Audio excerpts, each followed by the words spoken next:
Halo semuanya, dan selamat datang kembali. Pernah kepikiran nggak ya, pelajaran IPA zaman sekolah dulu, rumus fisika, bagian-bagian sel, kira-kira masih nempel nggak ya di kepala? Nah, hari ini kita bakal uji ingatan kita bareng-bareng lewat kuis sains yang seru banget. Betul banget. Soal-soal ini bukan karangan loh, tapi kita ambil langsung dari naskah ujian sains SMA beneran. Anggap aja ini kayak reuni akbar sama pelajaran sekolah, buat ngetes seberapa tajam ingatan kita. Gimana, yakin masih jago? Yuk kita buktikan. Siapin diri kalian, kita bakal lihat apakah pelajaran biologi, fisika, sampai kimia masih nyangkut atau udah lupa-lupa ingat. Siap? Langsung aja kita mulai. Oke, kita mulai dari yang paling dasar, yang paling kecil. Ronde pertama ini semua tentang biologi. Kita bakal ngintip dunia mikroskopis sel dan jaringan. Seru kan? Oke, soal pertama nih. Coba perhatiin gambar penampan batang ini. Yang kita cari itu jaringan yang sel-selnya aktif banget membelah, yang bikin pohon itu bisa tumbuh jadi lebih gede dan lebar. Nah, dari ciri-ciri itu, kira-kira nomor berapa nih yang nunjukin jaringan meristematik itu? Ayo, dipikirin dulu. Ingat ya, kuncinya adalah bagian yang bikin batang makin besar. Udah nemu jawabannya? Kunci sekarang, jangan ganti lagi. Dan jawaban yang benar adalah 3. Selamat ya buat yang jawabannya benar. Itu dia lokasi jaringan meristematik. Nah, kenapa nomor 3? Gini penjelasannya. Nomor 3 itu namanya kambium. Dia ini nih, pabriknya sel baru yang bikin batang pohon jadi makin tebel. Sementara itu, nomor 4 itu silem, dan nomor 2 itu floem. Mereka tuh kayak pipa ledengnya pohon. Silem tugasnya ngangkut air dari akar ke atas. Nah, kalau floem ngangkut hasil fotosintesis alias makanan dari daun ke seluruh bagian pohon. Keren banget buat ronde pertama. Oke, sekarang kita geser fokusnya. Dari tumbuhan, kita loncat ke mesin paling canggih yang pernah ada. Tubuh kita sendiri. Tubuh manusia. Nah, di depan kita ini ada gambar jantung, organ yang kerjanya nggak pernah berhenti. Coba fokus ke bagian yang dikasih label X dan Y. Keduanya ini punya peran yang beda, tapi sama-sama vital. Masih ingat nggak fungsi masing-masing bagian ini? Gimana menurut kalian? Coba deh ditebak. Kuncinya gini, satu bagian itu tugasnya nerima darah, satu lagi tugasnya mompa darah keluar. Pertanyaannya, darahnya dari mana dan dipompa kemana? Itu yang harus kalian pecahin. Oke, udah dikunci jawabannya. Jawaban yang paling tepat adalah C. Yep, C. Selamat kalau pilihanmu benar. Pilihan ini ngejelasin dengan pas fungsi dari serambi dan bilik kiri jantung. Jadi gini, biar gampang. Bagian X serambi kiri itu ibarat stasiun penerima.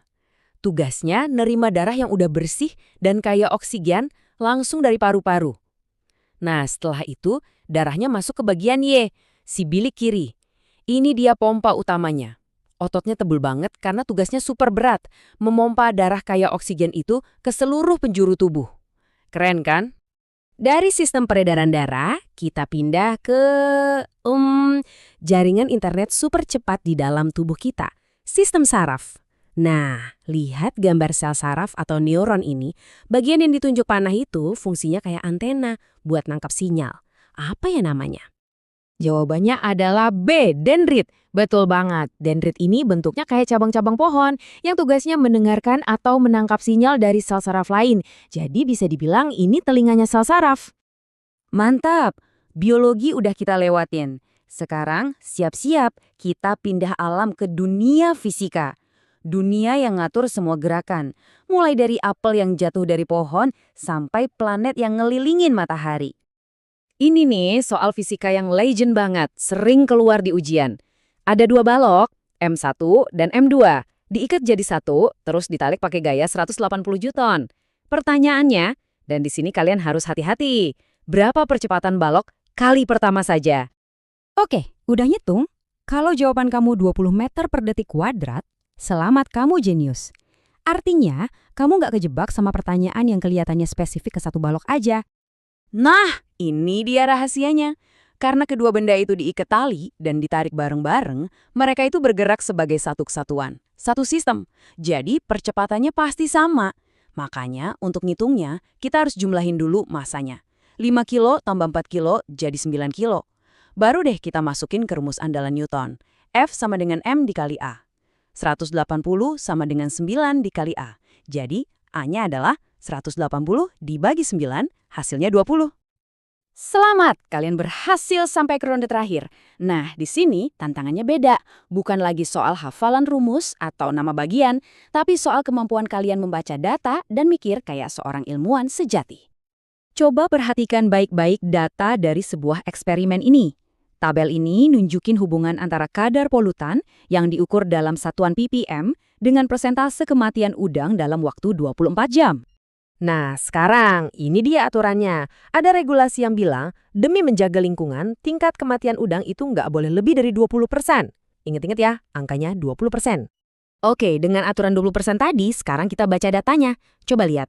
Di kadar polutan 2 ppm, tingkat kematiannya kan sekitar 15-16%. Berarti masih di bawah ambang batas. Masih aman.